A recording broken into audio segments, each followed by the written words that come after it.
We ready? We're ready, as we'll ever be. Hi, welcome to February's newsletter. Thank you for all the feedback from last time. Lots of people said they enjoyed having a video to listen to and watch rather than our writing. So thank you for that feedback. It's meant that we've had to record another one. So good for you, maybe a little bit more anxiety driven for us, but that's all fine. We don't mind that at all. February's a funny month, really, for me. I find that January is a time where you sort of expect things to be a bit wonky after Christmas, and you find that you're just kind of getting used to everything and getting back into the swing of things. Whereas February feels like we're kind of back in the groove of life, and sometimes that's really reassuring to be back into normality. But I also find that some of those moments of feeling a little bit maybe overwhelmed, a little bit worried, a little bit like not quite sure what I'm doing, kind of come back in February. And it's sort of an awkward month between the end of Christmas and New Year and heading towards Easter, and the start of Lent kind of falls in the middle of that, and I'm not quite sure where I am in February a lot of the time. So we thought that we would focus a little bit this month on ourselves and our own well-being, and how we can best look after ourselves, particularly in these odd times of year that we find ourselves into. And Joe, you were telling me a story about how something happened to you that made you think about similar stuff as well. Yeah, I was going forward to receive communion in church one Sunday, and I have had the habit since I was confirmed as quite a young child of crossing myself. I was brought up in quite a high Catholic tradition, and it's something we just did, and to be honest, I've never really thought about it that much, except that a child asked me, why do you do that? And of course, when a child asks you, you have to answer.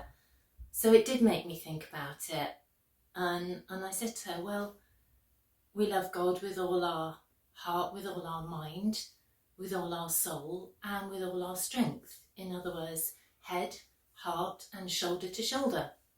And I've carried that with me ever since. And I realised that actually God asks us to devote ourselves to God holistically. And my expectation, my experience, my hope is that God cares for us holistically too. He cares about us and our emotional well-being, our mental well-being, our physical and our spiritual well-being as well.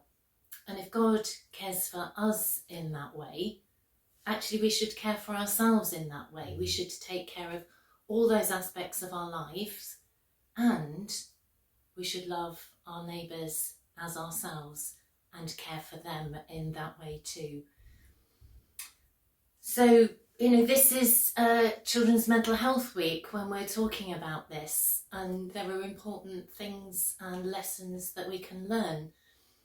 Often people take aspects into church and they will think, oh, well, church is where I do my spiritual well-being. I get that nice sort of shot of God on a Sunday morning. Someone's called it like a spiritual spa experience. And the other things we'll take care of in other places. But actually, again, my experience has been that if I will allow them, my church community will look after me in all of those ways, really, really significantly. Yes, sometimes we need professionals to help us with different aspects of things, but there is nothing that is beyond the reach of God, and that we can't gather together in community to share. That's right.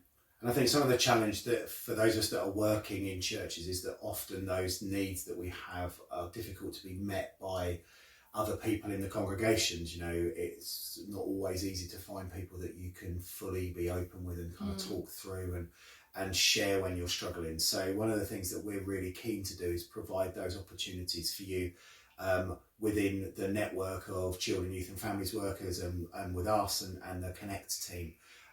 And we want to do that through a variety of different ways. If you ever just want to chat with one of us, then we're always willing to just meet up and, get a cup of coffee and have a talk through with where you're at about things, not just from a professional work perspective, but from that whole life perspective.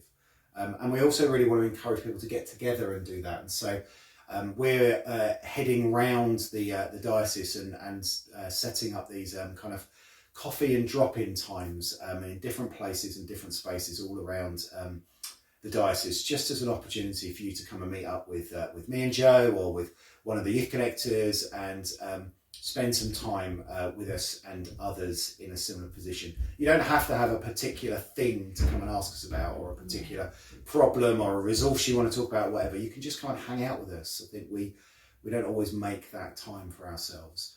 So we'd encourage you to look out for the one that's coming up nearest you. I think the next one's in Dursley, isn't it? So if you're in the south, then come along to that, and then we'll have one in the forest after that, and then we'll just keep going round and round the diocese, finding places where we can meet up with you.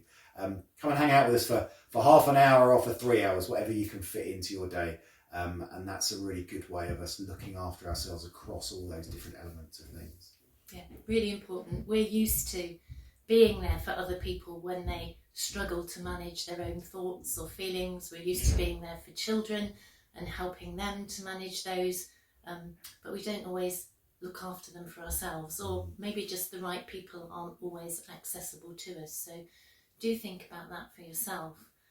And of course, we're always going to give some of our learning events a bit of a plug as well, and you wouldn't expect me not to give Under 5 and Flourishing a plug when we're talking about well-being. So do have a look at that. There's more details further down in this week's newsletter. So do come along and find out about Children's Brain Story. Yeah, and even if you're not working with toddlers, if you're working with young people, I always say that the youth mind, adolescence mind are very similar to toddler mind. So you could come along and find out about toddlers and probably learn lots and lots about adolescence while you're doing that as well. And just learn about that process that people go through as they develop, whatever age group you're working with. So do come along and join us for that. And we'll see you again in March. We will. Bye. Bye.